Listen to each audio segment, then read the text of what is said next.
3 full years. I was monitor 2 out of the 3 years. It's super stressful. I will say that first of all. I mean, I understand that it's a necessary process. Like I do, but as a teacher, it's stressful. It is. The preparation, it's good. It forces us to have like that best environment. But it's a lot of work, and I don't know. I just laughed because it's stressful. Yeah, it's a lot. It's a little more stressful for you than for other right. I found it stressful. I've been monitored a couple times. Yep. I think there are some benefits to it because it does make you reflect on what you're doing. Absolutely. It makes you think about, it provides a guideline for setting up your classroom and for setting up for your practice, but it is stressful. It's extremely And it does create a cohesiveness across the program because we have parameters, so it gives us these parameters across the program that creates consistency and cohesiveness and environment and teaching. So I'm in a unique situation because in the 20 plus years that I've served, I think I was maybe visited like once, like unofficially during my teaching half day, and then this year, I subbed in a classroom that had 2 monitors, but like I guess I didn't feel as invested because I was just there subbing that day. So even though my interactions, whatever responses impacted the scoring per se, I didn't feel what you're saying, your experience.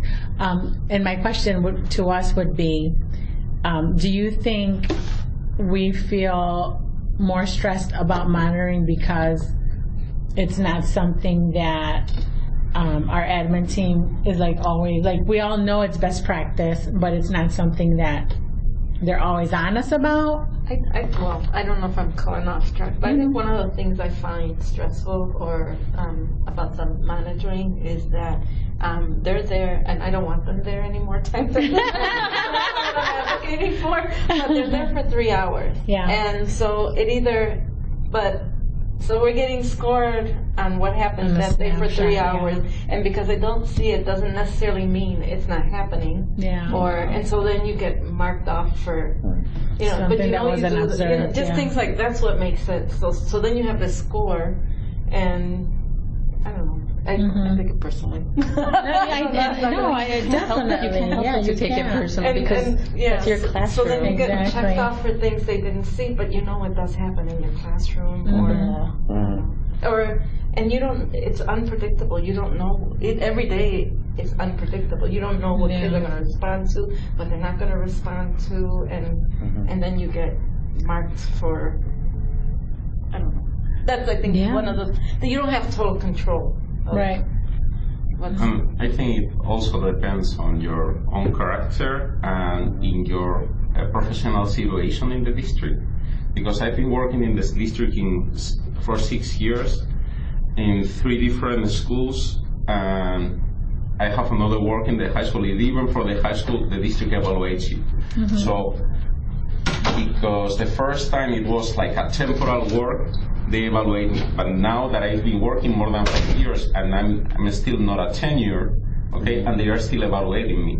So when the monitors came last year, I've been evaluated for 6 years and a half for so many people that for sure I was kind of nervous, But I'm a little more relaxed. I mean, for me, an evaluation is another one. Exactly.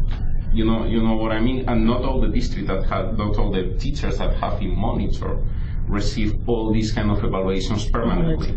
Because maybe they are seniors, they've been working for 9 years, and they've been evaluated once every couple of years, something like that, Has the monitoring process helped you in your teaching? I think so. I feel like it has helped our program in the sense of last year, the way that my schedule was, it was a very long period of time with the kids being in the classroom, and then they had gross motor or recess. And it changed to this year because we realized that we can't go, how many, 3 hours without them having some kind of gross motor activity going on. So I think it helped the program like with that. But also I think like Myra said, I think you do kind of look at the sheet that they give you at the very end, or that report, whatever it is, and you kind of do look at it and you kind of see what's maybe missing in your classroom, and that kind of helps you maybe reassess of what you need to change in your classroom, maybe whether it's environment, or maybe they'll catch something that maybe you don't even notice yourself doing or not doing. I wasn't here for my evaluation, but I think it also really did help with like realizing that as a program we had to change with the gross motor. Yeah, it does help, and it holds everyone accountable. I mean, there's like an accountability piece there, and expectations. It's like set, like it gives you what's the word I'm looking for, like a baseline. Like this is what we're going off of, and we're gonna, we're gonna adjust from there. But this is the baseline, and this is kind of where we should be, and this is the expectation. And I think if you didn't have that piece at all, that would be a really big problem. So I feel like it's kind of like for teachers, it's a necessary evil. I guess that's what my question was, like, because like we know what the best practice expectations are, but maybe on off monitored years we're not being held accountable, or not that we're not held accountable, but that we're not. Get ready. It helps you to be alert. Like, or it's like when they are going to evaluate me, I take care of the classroom a little more than when I know it's not coming. And it sets a baseline, as you said, that it's. I mean, thanks to the monitors, I have everything labeled. And it helps you, thanks to the monitors, and I have everything labeled bilingual. And thanks to the monitors, now that I've changed games, I told my TA today, you know what, with these new games, because we still have the boxes that we have, I need to take pictures of these and label them. If the monitors come tomorrow, I will do it tonight. But the monitors are not coming. So it's on the list of things to do, But we do. We're held accountable even when monitors aren't in, because we've had the supervisors. The walkthrough that came through with their checklists. We get when we get our supervision or evaluations. They're checking for all that. So at the beginning of the year, we it's did not areas when the monitors it comes, but it is true. But with the monitors, you take the chrono, right? You take the timer, like. Well, that's true. That's true. Right. You don't want to get on you want to lose the gold status. Totally. All that kind of thing. But another aspect of the program that is important is how it intersects with the community. And have you, in the context of the preschool expansion, what sorts of new community resources have emerged? What different types of connections has you, as teachers, been able to connect with, if at all? Would that be like well, I'm thinking, I don't know, when you asked the question, what I thought of was we have more like Jantel and Mari and like parent. Our kind of parent. And the parent liaison. The parent liaison? Yeah.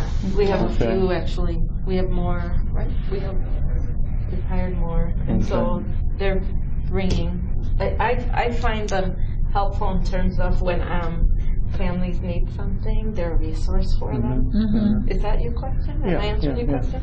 Keep talking. There's no correct answer. We're just getting data. But that's good. So the parent education classes, we provide parent education classes in our classroom, the liaisons provide parent education classes, and then they have other programs come in like the ICP. ICP. So I feel, I mean, I don't know, there's always room for more, right? But Katie and the district paid 3 years ago for a program that is called International Child Parent Development. The ICDP, we usually have 2 groups, in the morning and the afternoon, but in the afternoon this year we're not doing it.